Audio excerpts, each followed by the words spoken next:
কেমন আছো? আশা করি ভালো আছো। আজকে যে দুপুরের মেনু, আজকে আর এক রকম মাছ হবে। পাঙস মাছ, পাঙস মাছ না, এটাকে রূপচাঁদ মাছ।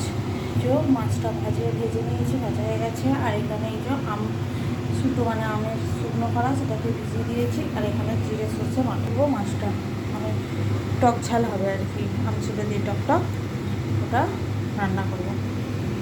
জিরে দিয়ে দিয়েছি, জিরেটাও ভাজা হয়ে গেছে। ওনার মতো নুনটা দিয়ে দেবো, হলুদ গুঁড়োটা দিয়ে দিচ্ছি। পুরো এই যে চামচের হাতের থেকেও কম, আর একটু দেবো, মানে মাছটা একটু ঝাল টক। এই যে দেখো বন্ধুরা, দিচ্ছি একটু জল দিয়ে আমাদের যে শুকনোটা এর মধ্যে দিয়ে দিচ্ছি। জিরে ভাজাটা এর মধ্যে দিয়ে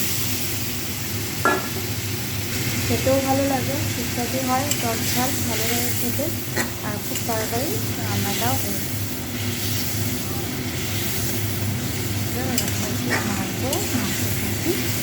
মাছটা দিয়েছি, এরকম একটু নাড়াতে এটা ভালো আছে। খুঁটি দিয়ে এরকম একটু করে নেড়ে দিচ্ছি। দেখো বন্ধুরা, আমাদের এখানে আরেকটা মাছে দেখে দিচ্ছে, এই যে পাঙস মাছ ভাজা হয়ে গেছে। আর এখানে এই যে মশলা হচ্ছে,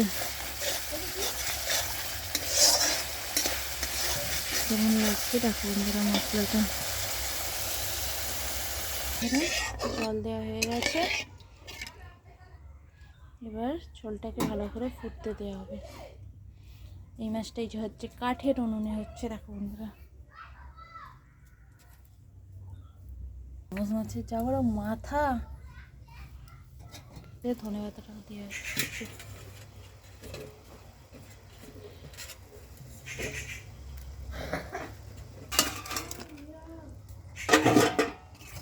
মাছটা দেওয়া হয়ে গেছে,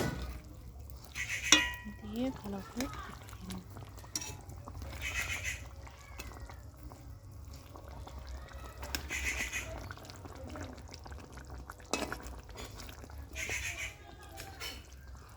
ঝোলটা ভালো করে ফুটে গেছে। এবার এর মধ্যে মাছটা দিয়ে দেব।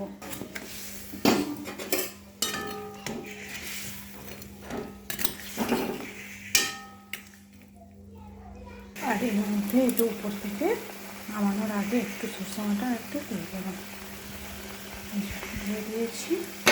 দিয়ে এইটাকে ভালো করে দিয়ে তারপরে একটা ফুটিয়ে নামানো।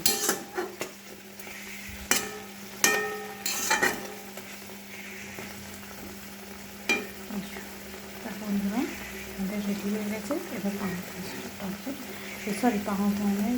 রূপচাঁদ মাছ রেডি হয়ে গেছে। আমি তখন মাছের এই যে টকঝাল রেডি হয়ে গেছে, নামিয়ে নিয়েছি। কেমন লাগলো জানাবে, যদি ভালো লাগে লাইক কমেন্ট শেয়ার করবে। Tata, bye bye.